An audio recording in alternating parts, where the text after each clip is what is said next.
Thanks to Sana Skin Studio for supporting the No podcast. Sana is a skin studio that is shifting the relationship with your skin and your products through goal-driven facials, real guidance, and clean skincare. Stay tuned for our promo code so you can receive $25 off of your first facial at Sana Skin Studio. Welcome to the No podcast with me, Nikki Spo. Welcome back, you guys. You are listening to The No with me, Nikki Spo. I'm really glad you're here. Today, we're going to have a serious but much needed conversation. I'm going to start with some questions. I'm going to ask you to go back into your memory bank. Do you remember where you were in April of 1999? Can you think back to that general time in your life? I can. I was wrapping up as a sixth grader at Arvida Middle School in Kendall. Middle school, super scary. I was definitely scared of middle school. I remember going back to school shopping with my parents and thinking about what the other kids would think of my clothes, if I would like my classes. There were so many new things happening in my life in April of 1999. April 20th, 1999, the Columbine High School massacre in Littleton, Colorado. 2 teens went on a shooting spree, killing 13 people and wounding more than 20 others before turning the guns on themselves and ending their own lives. The Columbine shooting was at the time the worst high school shooting in U.S. history, and it prompted a national debate on gun control and school safety, as well as a huge investigation to determine what motivated the gunman. From an article featured on security.org, according to the K-12 school shooting database, a total of 118 active shooter incidents have been reported at K-12 schools in the U.S. since 1999. Many of you know from my Instagram and from listening to my episodes that I'm a partner with PillowCube. Through my meetings and conversations with the PillowCube team, I got to know a man named Will Beck. He's based in Utah, nice guy, family guy, creative, smart, really open to my ideas. He was familiar with my podcast. Well, after the most recent horrific school shooting in Texas, Will reached out to me and shared that he went to Columbine High School and was present during the shooting in April of 1999. Today, I have the great honor of hosting Will Beck on The No so he can share his experience with us, what it was like, and how it has impacted his life. Wherever you stand on gun control, this is a conversation you won't want to miss. It's about humanity, about human experience, about fear, overcoming trauma, making a difference in the ways that you can, and having hope. So let's get started with Will Beck. Okay, Will, I'm super excited to speak with you today. I know you're in Utah and it's early out there. So welcome to The No. I'm happy you're here. Thanks. Yeah, 9 o'clock. I had to, I got a lot of stuff done this morning though. So for me, it's not super early. You survived the Columbine High School shooting. So first of all, I'm so sorry that you had to endure that as a teenager. And I want to hold space for you to share your experience now over 20 years later. I know you have a family now and you're a full grown adult. We have to be close in age because I was in middle school when that happened. And it seems like yesterday, but at the same time, like such a long time ago. So I just want to hold some space for you to recall that experience. And I think it's a really important time that we have these conversations. Yeah. So I am 38 now. And the shooting happened in 1999. So that's 23 years ago. And it is kind of crazy because it does feel like this memory that's etched in my mind forever that I can still vividly see and replay, and I can recall the feeling so palpably. And at the same time, I'm like, wow, I was 15 and now I have a 15-year-old daughter who's going into her sophomore year.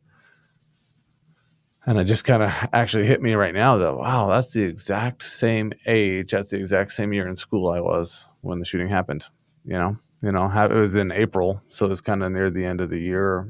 I was doing track. So I was actually had a track meet scheduled for that day.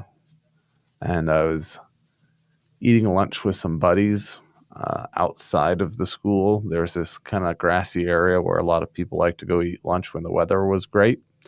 And it was great. It was just a beautiful day. And we heard these firecrackers going off. And at that end of school year, there's only a couple weeks left for the seniors. So they started having a lot of senior pranks. And so I thought, oh, it's a senior prank. I want to go see it. And then I got up and kind of just walked a few steps over, and I could see at the top of this stairway two guys in trench coats. And I can vividly recall seeing this gun that is like a fully automatic gun with like the banana clip, and just being like, oh my gosh, I've only seen that in movies.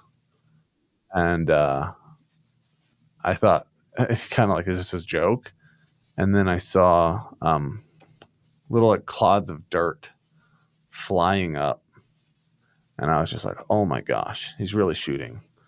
And then there was a boy who was probably like 7 feet away from me or so. And he just dropped to the ground and started screaming. He got shot in the knee, and then he got shot in the back. And it was just so terrifying.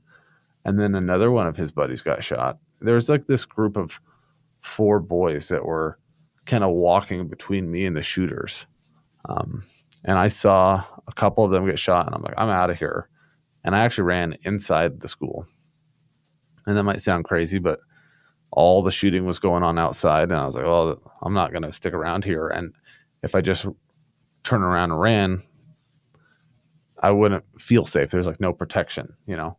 So I ran inside, and I was like, the first person I saw was Mr. Sanders, and he was my track coach. And I saw him. I said, hey, like, there's a shooting going on outside. And he immediately started going into action, just telling everybody to get out, clear the room. And then I ran into another one of my buddies who's on the basketball team with me. And I said to Casey, like, hey, Casey, like, there's a shooting going on right now. Don't go outside. And he's like getting ready to go out that door that I just came in. And I was a kind of a jokeful kid, but I don't think that I generally joked around about school shootings. But he's like, stop BSing me, dude. This isn't funny. And I grabbed his tray that he had his lunch on and slammed it on the ground. I said, this is not a joke, dude. You cannot go out there. And he was just kind of like, what? And then we started to see a few other kids start streaming in. I was the first person from outside. You were the first person coming into the school from outside. Mm-hmm. Yep. So like when I came you in, were okay. Like, I'm just trying to picture this. I mean, you're painting it pretty vividly, and it's horrific. But so the first shooting is taking place where you are, like the initiation of this experience, like not like 2 minutes in. You're like you're like in the front lines of the whole situation. Absolutely. So the very front of the front lines, you know, I heard these bullets that were firecrackers. And I always just thought to myself, those were firecrackers. And then probably 10 years later, I was like, oh no, that was Rachel Scott and Richard Castaldo, who are on the top of that hill. And they were the very first people that got shot. And so they shot a little bit at that top of that hill, and then they started to come down the hill. And we were at the bottom of the hill. And the school is at the bottom of the hill. Well, so the school is there's a upstairs and a downstairs. And the upstairs, there's an entrance at the top of the hill, and in the downstairs, there's an entrance at the bottom. So the hill just kind of goes up with the school. So you grab your friend, the basketball player, Casey. Yep. Inside. And what do you guys do? I'm like, dude, we need to hide. And I'm still with a few of my other buddies who come inside, and we started to see these other people come in just terrified. And there was this moment where like everyone, it was so not peaceful, but it was like a normal lunchtime inside for a while. And it was just like people were kind of calm, and because they don't know what's going on outside. Yeah. Right. They're like just having lunch. And then it was like a trigger of like 1 second where like fear took over the entire like cafeteria. And that's where I ran. I ran this cafeteria area, and then people just started flying out. And I was like, let's go hide in the bathroom. And I thought very vividly there was a shooting before in Oregon. And I won't say the shooter's name, but there was this kid, and he just went in and he shot 5 rounds. And that was like the first school shooting that I had heard of. And I was like, wow, that's terrifying. I was actually in Mr. Sanders, my track coach, I was in his classroom when I heard about the shooting. And he turned on the TV and he literally said to me, he's like, wow, this could never happen here. And I was like, oh my gosh. I was like, oh, that was so quick and it was over in a second. Let's just go hide and this thing will be over. And so we went and we hid in this bathroom. And we ran inside one of the stalls and all 4 of us just got up on top of this toilet. So we didn't want them to be able to see our feet if they came in. So we're just hiding. And then a little bit of time goes by and I'm saying a prayer like, God, help me get out of the school. And then even scarier, my sister was in the cafeteria. And I'm like, I have no idea where she's at. I was praying for her. And No cell phones. No, well, my mom had a cell phone, but she's like one of the few. We definitely didn't have them. Right. Kids didn't. Right. We didn't yet. And then we were kind of waiting in there. And then all of a sudden, boom, bomb goes off, shakes the walls. And it was just like, oh my gosh, like we're being attacked. Like I saw 2 kids, but I was like, maybe they're everywhere. Maybe there's people shooting, I just had no idea whether there was 30 of them. And so I started to get real scared. And then I had this feeling that was like, get out. And I was like, okay, we can't sit here. We can't hide in here. We need to get out. And I felt like at the time, I was like, this is from God. I was like, hey guys, we got to go. And so we get out of our stall that we were in. And then we just start walking towards the front or that little like exit out of the bathroom.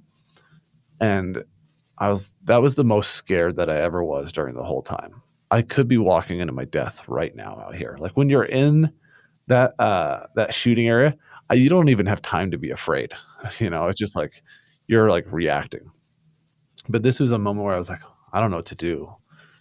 And then you can think about it. And then as soon as I walk out that bathroom door, another teacher opens up a doorway on the other side. And it was a back door to the stage.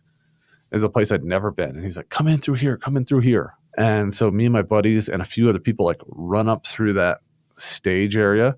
And we have to like go through this hallway back onto the stage and the stage into the auditorium and then like up the stairs in the auditorium.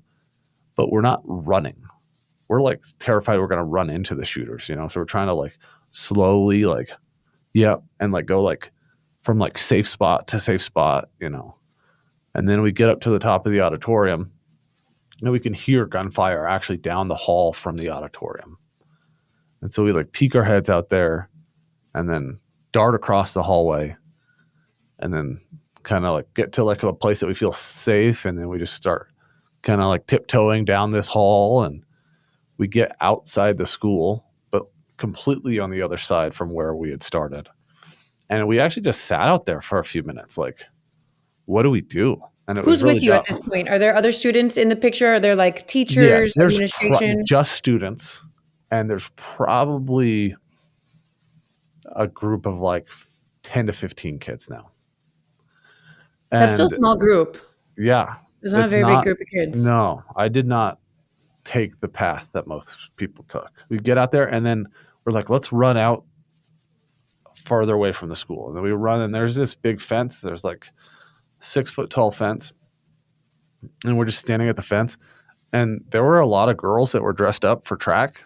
Like there were a few in this group and they were wearing mini skirts. And I just could see them thinking like, I don't want to have to climb this fence. It was like a weird thing where we're like, we're running away. And then, what do we do? But everyone just hopped the fence and then we just all booked it. There's an apartment complex that was like a half mile away. And we're like, we just need to go there so we can call the police.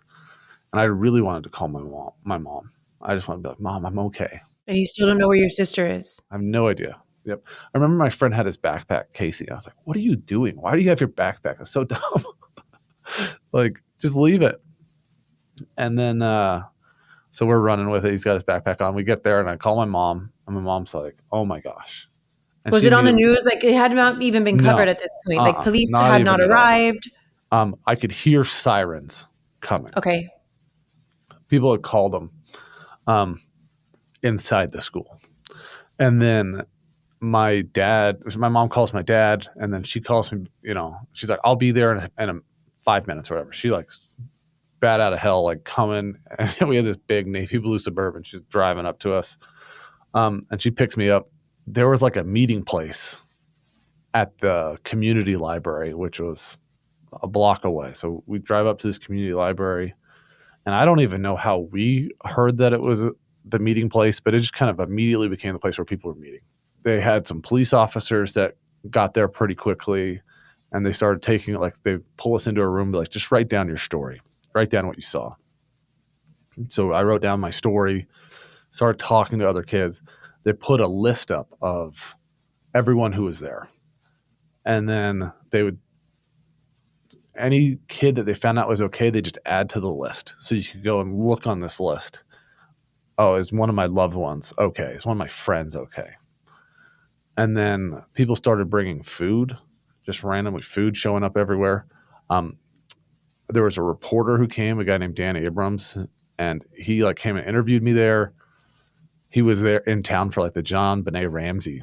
I don't know if you remember that Wow. situation. And Yes. so he's like, Yes. hey, I'm going to run over here real quick. And then, so it's just kind of chaotic. Inside the school, I don't know if you remember that teacher, Mr. Sanders, who's my track coach. I went and hid. He went and it's like, I got to tell people in the other part of the school. And so he runs up the stairs, kind of the regular stairways from the cafeteria to upstairs. And then when he gets out the stairs, he takes a right and he runs right by the library. And those shooters who were shooting outside, they actually came upstairs next. And so they went upstairs and he ran right into them. And then he like turned, started running the other way, and they shot him in the back. And then they shot him in the neck. And he just kind of lay there, bleeding out. And then the shooters went inside the library. One of my buddies was in a biology classroom around the corner, and somebody had found Mr. Sanders and said, hey, can I get a couple of boys to come in here and help me get Mr. Sanders into the classroom? He's been shot. And so my buddy goes out there with a couple other kids, and they pull him into the classroom. And one of the craziest things about Columbine is that you would think in a shooting, cops would be like, we're going in there and we are going to take control of the situation. They were like, hey, we're going to, form a perimeter, make sure nobody can get away. And then we're going to work on the opposite end of the school and clear classroom by classroom. And so my buddy's in there giving first aid to Mr. Sanders for 3.5 hours before anyone even comes into that classroom. And so Mr. Sanders is bleeding out and dying. When my buddy left, he was still alive. But Mr. Sanders never made it to the hospital. Like, he passed away in there. I'm so sorry, Will. Last night I was just like reading up on the experience again. I was so far away from it when it happened, when I was in 6th grade, and like the details of it are so foggy. So I'm like, all right, I'm talking with Will tomorrow, and I'm reading through like the chronology of this on my own, right? Mm-hmm. And it talks about the 12 students who died and the one teacher. Mm-hmm. And I remember seeing Mr. Sanders' name in this article that I'm reading, and I'm like, listening to you tell me this story now and knowing that Mr. Sanders was your coach, Mm-hmm. it makes it so real. And I think, like, I was a dance team coach and I was a teacher in an inner city middle school, and it's like in the intro that I like recorded prior to starting our conversation, I said that I remember people telling me like, oh no, that's something that happens to other people. It doesn't happen to us. And you just said that when you were referring to like the Oregon shooting, is that like, that was just that recently. And people were telling you like, oh no, that's over there. Like, it's not going to happen here. Like, don't worry about it. Don't worry about it. And now we see it happening more and more frequently. And it's not something that just happens to other people. And here you are, like telling your story, and it's heartbreaking, it's sad, but I think it's something that's really important that we actually take the time to tell these stories, or if not, it almost becomes legend. It's like a myth or a legend, and the things that, like, if you don't know somebody who went through it, like, it's hard Not to real. feel Yeah. like it's real. Exactly. So what wound up happening? Did you find your sister? Yeah. So we went to the library. We're just waiting there, and we're trying to call, but every cell phone that people had were trying to call somebody. And at the time, there just wasn't enough bandwidth on the line. So we were getting this like service is down, like message. So we couldn't get a hold of anybody. And then my sister, she was in the cafeteria. She had no idea what was going on. People were like saying there's a shooting. She could hear gunfire, but like she didn't see anything. And she's just like running around, kind of like, oh, I should go here. And, so she ran towards our foreign language hall, which is still downstairs, and like kind of ran over there. And she's like, where do we go? Where do we go? And so she ran outside of the school from there.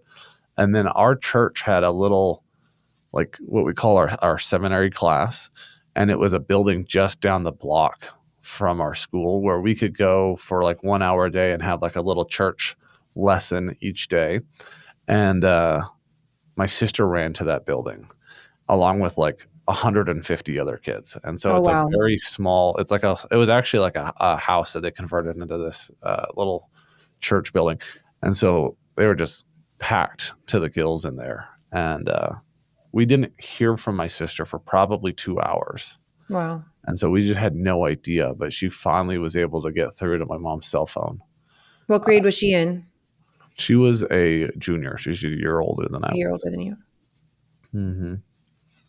And so it was a while, like we were on the, one side of the school and she was on the other side of the school, and all of the roads were blocked off. So even being able to Mm-hmm. be like, let's go pick her up, we Right. couldn't. So the Yeah. police had cars all around that area. So it's like, we just couldn't get over there. And that house was immediately backed to the school. So there's just no way to access it at that point. So they had to like exit people from that house, and like they were transporting kids on school buses and then dropping them off. There were two locations. There was the library, and then there was an elementary school kind of near my house where they would just drop kids off. And so they dropped my sister off at that elementary school. And so we went over there. This is all the stuff that's happening in like the day of, right? Like, obviously you're telling the story of like Yeah. what happened then and there, but that's not really where it ends. With Oh, anything yeah. traumatic, like that's not the ending. Like, how did you process all of this trauma, like losing classmates, your coach, talking to your parents? Like, what happened in the aftermath? Yeah. I remember going to bed that night and just thinking, oh my gosh. I can remember that I was wearing this green, like olive green polo shirt. And I just remember thinking, I was going to my bed, I was like, how is this real life? Couldn't believe it. And I remember waking up the next morning and be like, did that happen? Like, this really happened. And I just wanted to be around people and like hold my friends and hug them. There was a park nearby the high school called Clement Park. And they just started making like a makeshift memorial there. And it was a huge park. I mean, and there's just flowers and stuff everywhere. People were flying in from all over the world to like bring flowers and pay their respects. And all of us students, I went there and then just hung out the whole day. And then they started to have some kind of organized student like group therapy sessions. We just kind of come and hang out, and they had like a therapist moderate it, and that was like somewhat helpful. But for me, I wasn't even really ready to let's start healing this. It's like, no, I'm still in the middle of being torn apart. And so the healthiest thing for me was just to, just be hugged and just kind of talk to people and just kind of live with them, And my parents, Exist, right? Like yeah, coexist. Yeah, I can and my imagine. parents were not those people for me because I Okay. felt like they didn't go through it. Right. They went through their own thing, Yeah. which as a parent now, I actually think would be more traumatic and stressful. And I'd feel so like I didn't have any control over the situation. I'd be like, oh, that's worse. Well, it's like secondary trauma. Like in the Yeah. mental health like sphere, there's like the secondary trauma where you don't necessarily experience it yourself, but it's like being a loved one or somebody close, to the person who experienced the trauma, like has its own form of it. And so, but I felt like they couldn't relate and connect with me. So you know, just wanted to talk to my other peers. And that was for me the healthiest thing. 2 weeks later, you know, we had all kind of just been spending tons of time together as an entire student body. I'm not sure, not like every single person is there, but hundreds and hundreds of students are going to this park all the time. And then they're like, we need to start school back up. These kids need a routine. And it'd been 2 weeks. And so, but our school was a war zone. That bathroom that I was in, they set bombs off in there. They shot it up. It was completely destroyed. The cafeteria, Thank they set, God you left. Like absolutely. when you were I'm like recalling when you were like telling the part of your story and your experience where you four are standing on top of the toilet and you said it yourself, like you had this call from God. You're like, we have to go. Yeah.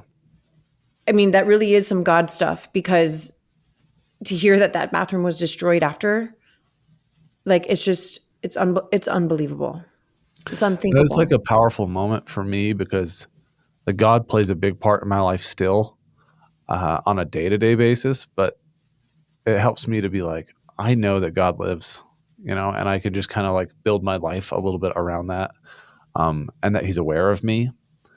And so it is still a powerful thing that I learned from that and I can take with me. But yeah, like I do thank God. Like, thank you that I was able to survive that. And how do you want me to live my life now so that I can honor those that weren't, able to survive, didn't make it? Because I know that they didn't get to have, some of them, a first kiss or get to be married or have kids or go to college, a lot of these great things. And I did. And so it's like, how can I make the best use of my life? And I think that's part of my like most powerful healing is just thinking like, hey, this life is a gift. Let's do something with it, not waste it.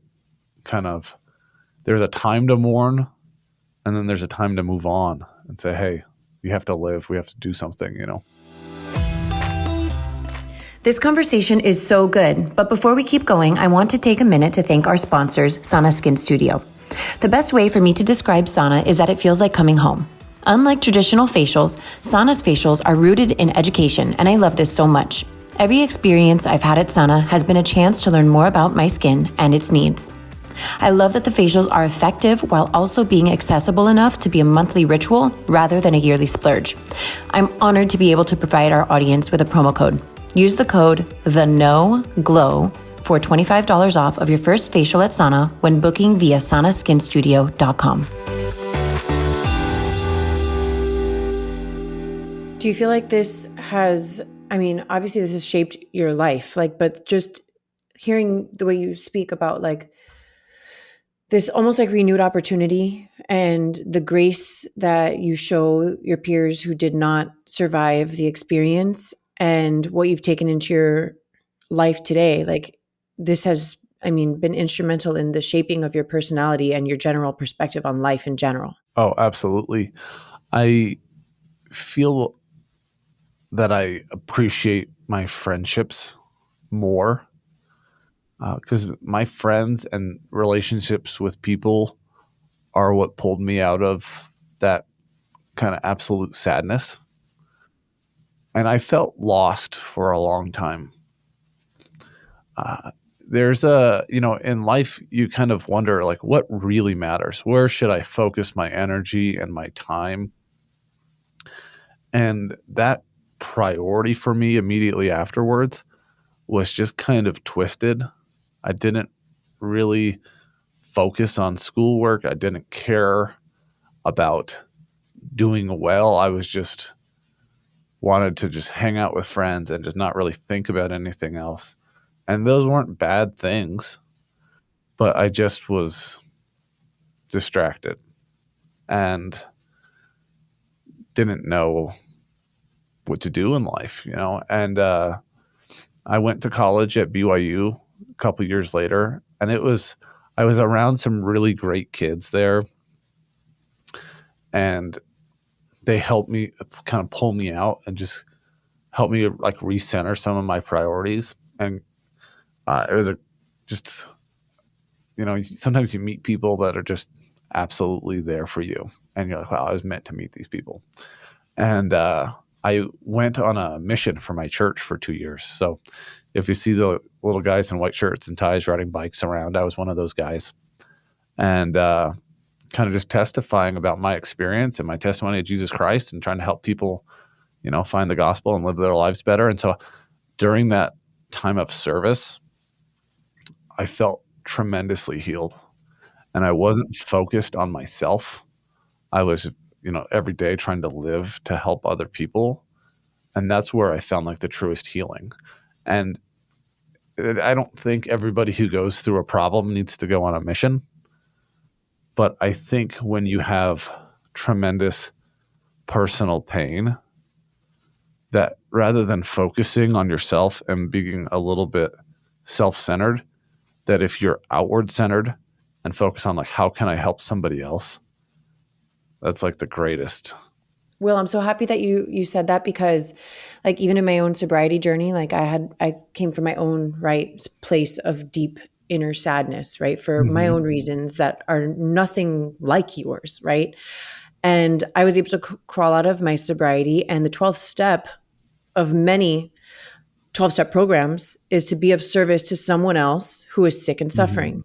And the foundation of these 12-step programs is to serve other people. And that's what keeps people sober or out of gambling and or out of whatever it is that they're addicted to, is the act of service and being outside of yourself and making it about other people. And I think that it's a huge, powerful lesson for life, whether people receive that through their faith, through their religion, through a 12-step program.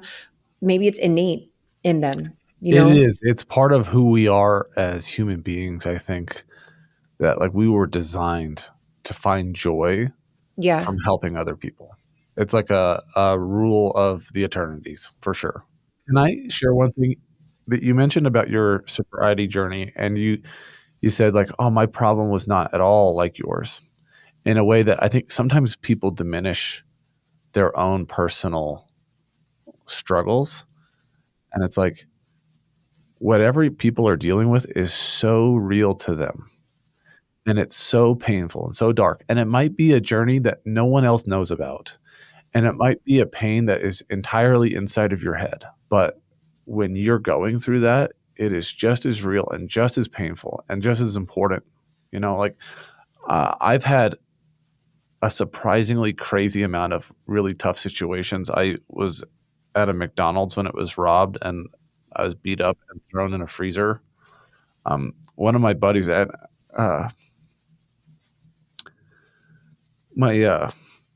my friend Greg, who pulled Mr. Sanders into that biology classroom, he was the Gatorade Player of the Year our junior years in Colorado for basketball. He was an absolute stud, and he was also just a really kind, good guy. But he committed suicide right after our junior year. And I have had these major crazy situations in life. And to be honest, the hardest one for me was actually just my own parents getting divorced. And it's something that happens to thousands and thousands of kids. And so that's why I say, like, I've been through Columbine, but my own parents getting divorced was way harder.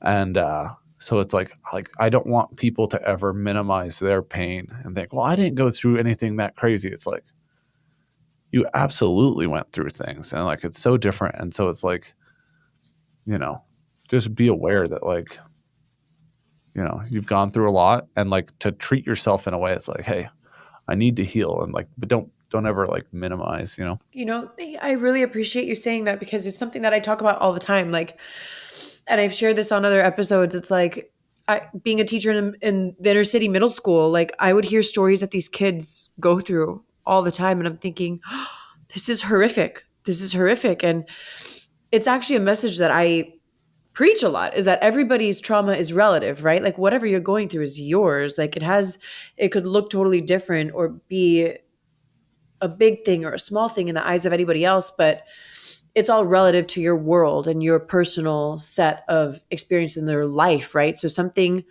for me can have equal impact as something completely different for you. And it's like it's wild because it's something that I talk about frequently, Will. Like I know that message, right? You're saying it and I'm like, I know exactly what you're talking about, but it's just so real when somebody else is like saying that to me, like I'm on the flip side of it now. And it's just, I really, really appreciate you saying that. So, you know, I'm sorry for your loss and for your friends. And I truly, I can't even imagine,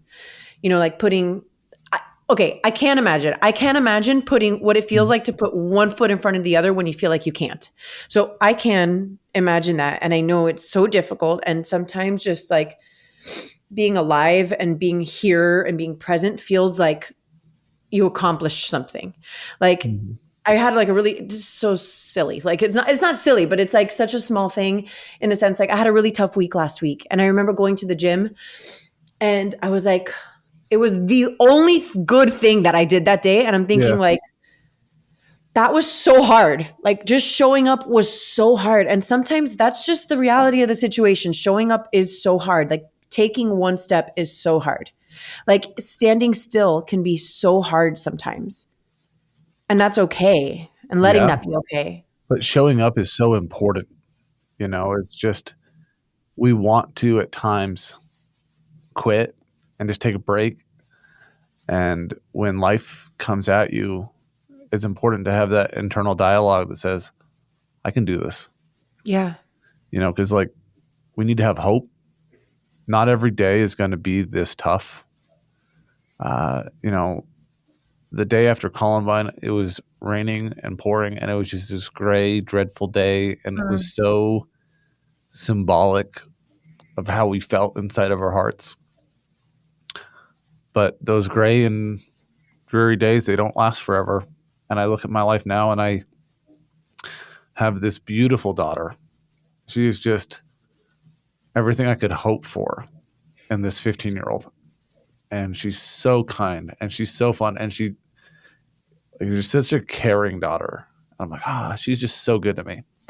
And I have a 13-year-old boy who is such a phenomenal basketball player, and he's my buddy. He's always like, Dad, let's go play ball. Let's go shoot. Let's go do, and we watch all the games that are going on. If there's a cool movie, we go watch it together. He's just my guy. And then I have this 10-year-old daughter who is so much like her mom. She is bubbly and sweet, and she will hug me to the point where it like hurts every day. And like the silliest thing has been doing, she has like this little scooter, and she will, when I leave for work, and she'll like go outside and just scooter me out the neighborhood. So I'll drive slow and she'll just all the way out the neighborhood, and then I'll just be waving, and I'm like, 23 years later, how blessed am I to have these really simple but beautiful things in my life.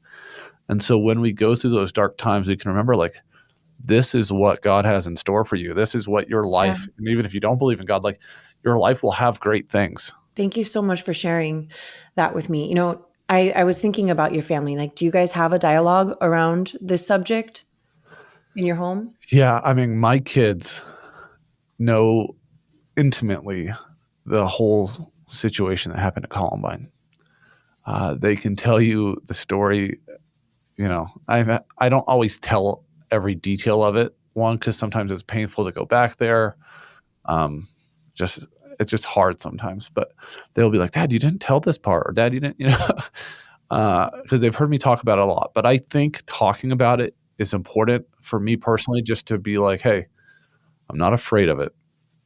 It does hurt, but I need to pull it out of the closet sometimes and just kind of address it so it doesn't just kinda like, well, I don't forget it. I don't wanna forget those kids either, and so at the, 20 years after the shooting happened, it was like a big moment for me where I was like, "Man, I need to take my kids back, and I'm gonna show them exactly what happened."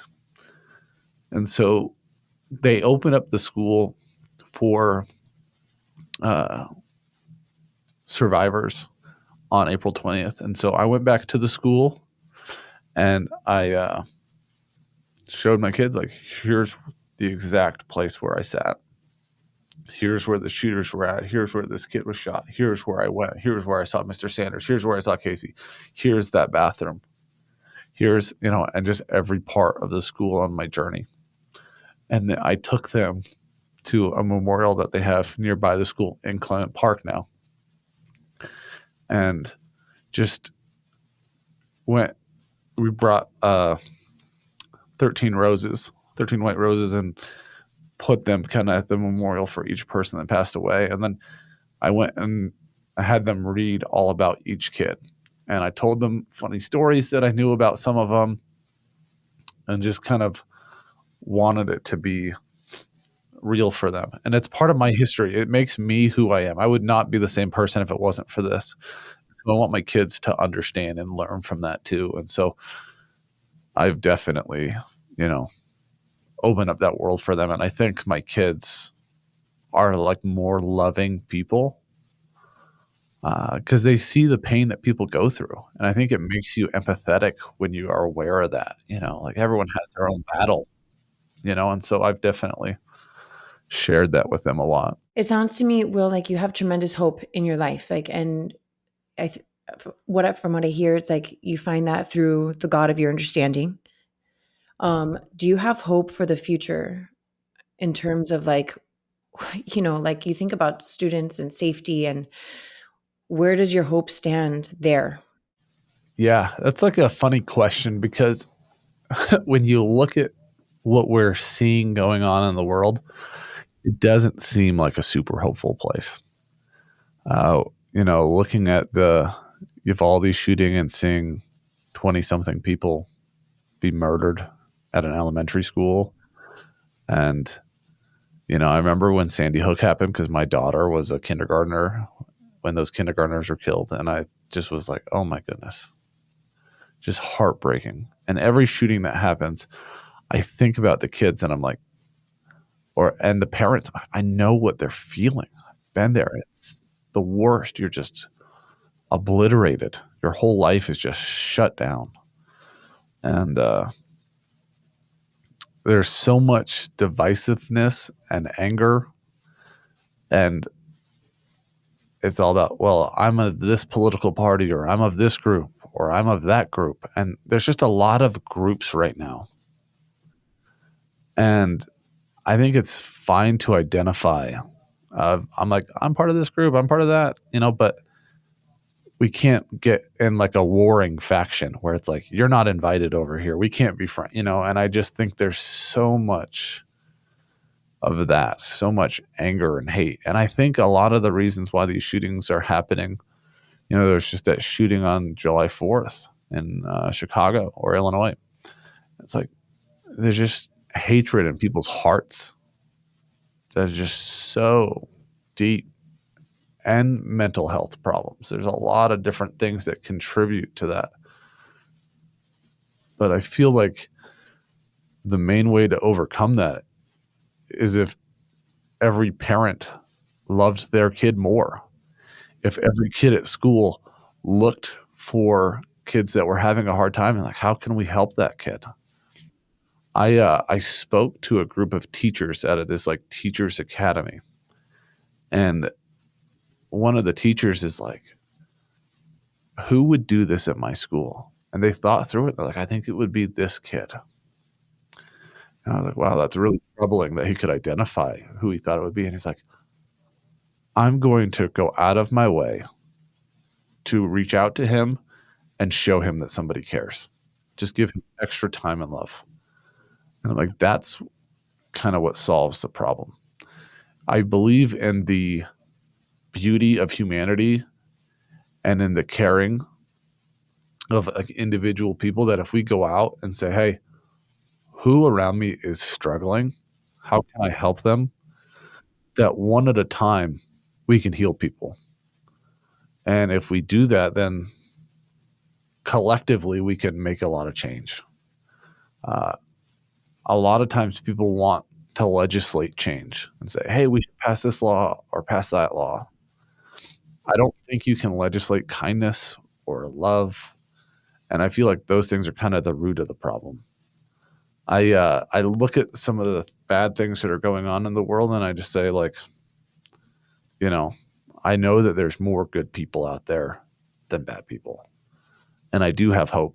And there's so many beautiful acts that don't get reported, so many great things going on that people have never heard about. Like, the only parts of my life that people hear about are the, oh, you were locked in a freezer or got beat up or at Columbine or your friend committed suicide. And the things that are beautiful, my daughter just going on a scooter ride with me to say goodbye, don't get reported on. And so I know there's so much beauty out there, and we can spread that. Oh, Will, thank you so much for this incredibly vulnerable, heartbreaking, but really ultimately hopeful conversation. And I do want to take a minute to honor the families in my home state in South Florida at Marjorie Stoneman Douglas. We're my husband and I, and the whole Miami Heat family got to be really involved in that recovery and healing process. And this isn't something that only happens to other people, unfortunately. And it does happen in our backyards. And, it's a scary, scary thing. And, from this conversation, like, I'm grateful that even through like the darkest moments that we can still find the silver linings and still find the hope. After the shooting at Columbine, we had this night where it was in a rival high school. They let us take over their gym, and a bunch of Colorado Rockies, Colorado Avalanche, Denver Nuggets, Denver Broncos came, and they just hung out with us.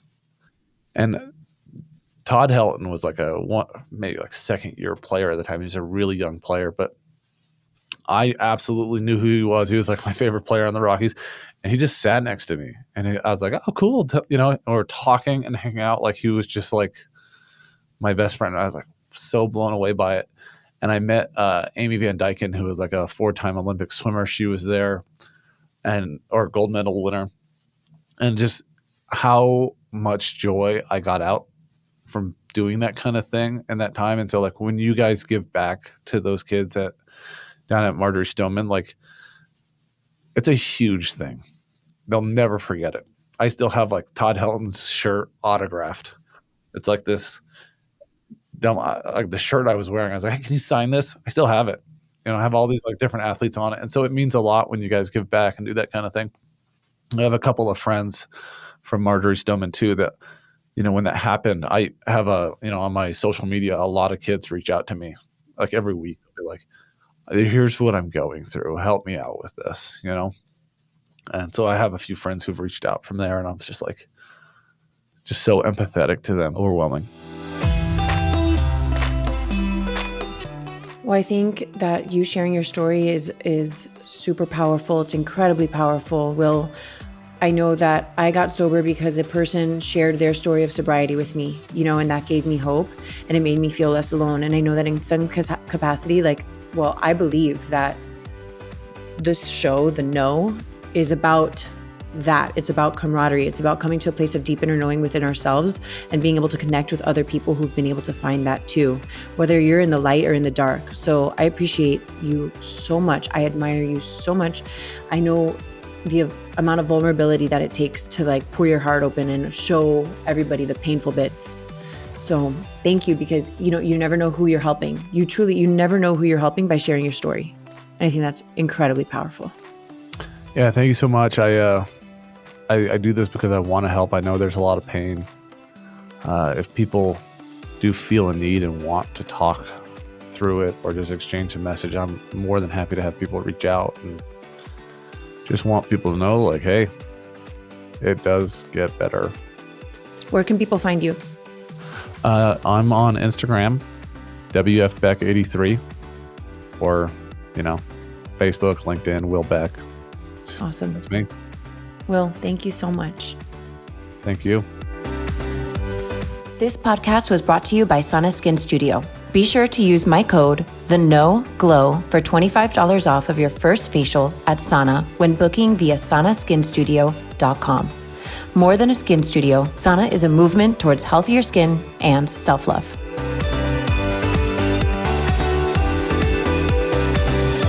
Thank you so much for listening to The Know. If you loved this episode, go ahead and share it with a friend. Words are so powerful, and someone may need to hear what we covered today. And if you really loved this episode, please take a moment to rate the show and leave a review. Your comments are so important and valued, and they give other listeners insight on what to expect on The Know. You can connect with me personally via Instagram at Nikki Sap Spo and The Know with Nikki Spo. My hope for you today is that you are fearless in looking inward so that you can be your highest, most authentic self and go after the life of your dreams.